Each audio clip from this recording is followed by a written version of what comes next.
today we're going to talk about medical exam and courses that are practically worthless for most international medical graduates. These exams might look shiny on paper, but the real world outcomes are quite disappointing. For example, they have got low job prospects, no recognition as specialist exam, and thousands spent with real return of practically nothing. So let's dive deep into it. Firstly, MRCS, Membership of Royal College of Surgeons of the UK, London, Edinburgh, Glasgow. They've got so many variancy. I think coming from the same country, it looks like a big money-making scam. The fee for Part A is about £550, Part B is about £1,000. Reality, it doesn't make you a surgeon anywhere. Not accepted as specialist in Australia, Canada, US, and you may get some leverage in terms of getting into the surgical training in the UK, but that's about it. Because the surgical entrance in the UK is highly competitive, on top of this exam, you need to have other crucial things which probably make more difference than anything else. And then it's not very IMG friendly. The other thing about this exam that it is not very well regulated. You don't need to be in any job to be able to sit that exam. Previously, it was regulated. Now, if you get any surgical experience or completed an internship, you're eligible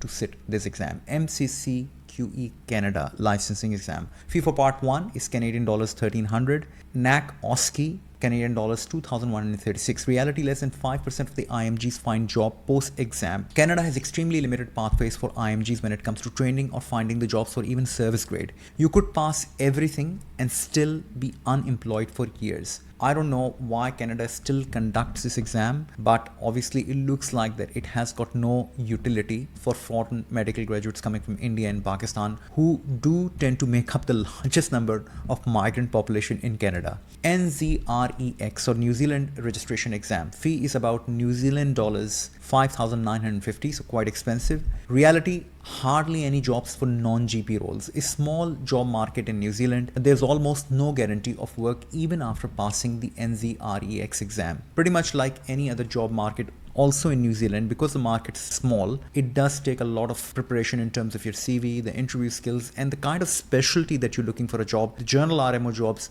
again, are less than what you can find in the similar kind of number in Australia. Number 4, MRCOG, Royal College of Obstetrics and Gynecology. The fee for Part 1 is £500. Reality, it's not accepted for independent practice in Australia, Canada, or most of the Western countries. Only valuable if you are considering to enter into the gynecology training in the UK. That too, if you are a UK trainee or UK registered trainee. And as a standalone, this qualification might get you some sort of privileges in the developing countries like India and Pakistan. But then again, there's not much leverage coming to Australia or Canada. So then again, be very careful when you're choosing this exam.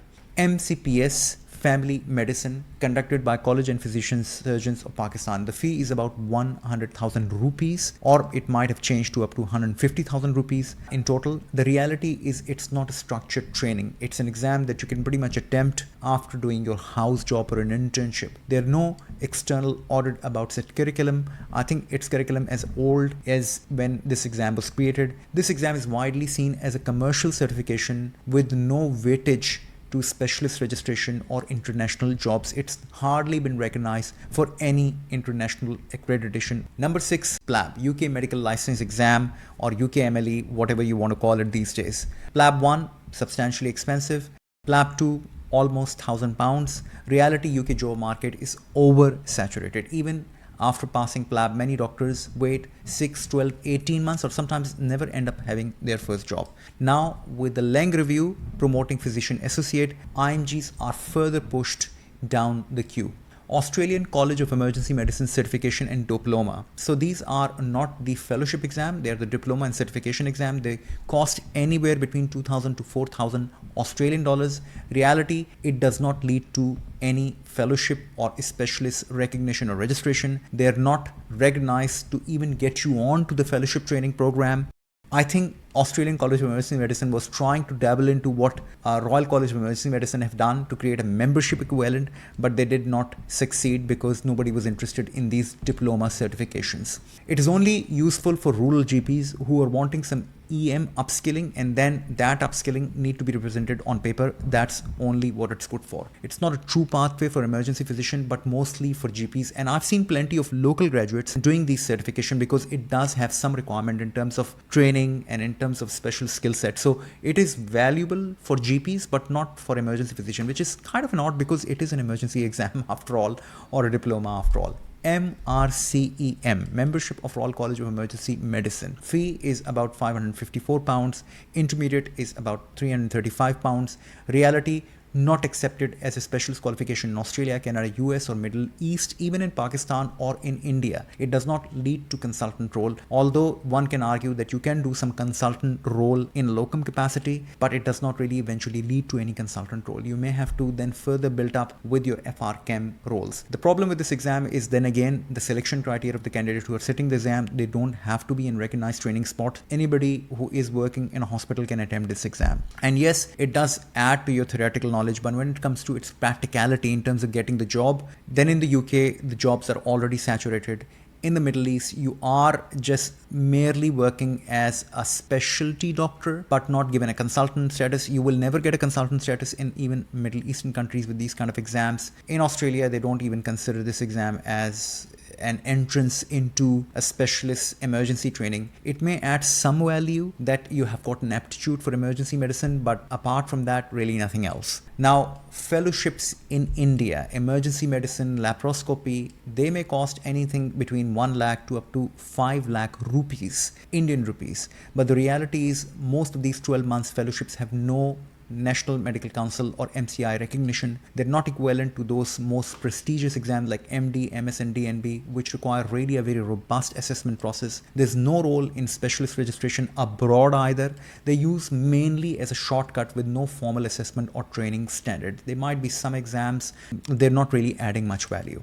Number 10, Master of Public Health in Australia. The fee is exorbitant, 35 to 50,000 Australian dollars. Reality, it does not lead to medical jobs or registration. In fact, if you've spent time doing the Master of Public Health as a foreign medical graduate, it actually counts as a gap. The only benefit of this exam is that it does help with the permanent residency points in Australia. Master of Public Health graduates still are jobless or stuck in research assistant roles or not even finding any job. Some I've seen have even shifted into nursing and pathology assistant role. So why are these exam and courses problematic? Non-specialist status. Pass exam does not make you eligible to work as a consultant or specialist. And I'll tell you the fundamental reason why. Most of these exams which I've talked about have got no inherent training or formal training linked to them. That's the biggest problem. If you're doing an exam without any formal training, it is almost certainly wasted time. Most IMGs don't get jobs after passing these exams. Again, because the jobs are related to training. I will emphasize and keep on emphasizing the point of training. If you have not done training, which is a combination of tertiary hospital or rural or other settings, none of the jobs will be available to you because the jobs are based on your skills and experience, not the exam. They are expensive and they cost anywhere between 2,000 to up to 10,000 Australian dollars. And there's no real return when it comes to your investment in terms of money, in terms of job, which I think, because that's the only return of your investment. And they're not recognized by a regulatory body. And they're not a part of formal college pathways that you can transition in Australia, in Canada, US or UK as a foreign medical graduate, because the job situation in these countries is very challenging. So previously you were able to transition into ST training in the UK with some of the membership exam. That is becoming harder now. In Australia, membership exams do not count at all. Canada and US, they don't even think or know if these exams even exist. Now, what to do instead? Research the job market first, not just the exam. Only invest in qualification that lead to licensing like AMC or USMLE or other recognized training pathways. And after the completion of that training pathway, that leads to an exam. So my suggestion would be, if you want to do an MRCS, if you want to do an MRCOG or MRCP, do proper training first for at least 12 to 24 months in a proper hospital and then do these exams. These exams again will be converted into much better looking credential on your CV. So remember, It's not about just the exam. It's about the training. It's about your clinical experience which makes your exam valuable. Don't fall for shiny course title or exam title without understanding the long-term value. If you spend thousands on these exams and are still unemployed, this is a bigger and a deeper question to yourself. You are not alone in this, making this fundamental mistake. The real realization comes from the fact that you need to be focusing on training now. The other thing is, no exam is a waste. It's actually how you approach the entire situation, minus the clinical experience, minus the proper references, not preparing yourself for the job market is the real deal breaker. These are all my personal opinions, and based on the different comments and inquiries which have been shared by me by various IMGs after doing these exams, I'm open to debate as long as it's civilized. So look after yourself and each other, and I'll catch you up in the next video. Goodbye.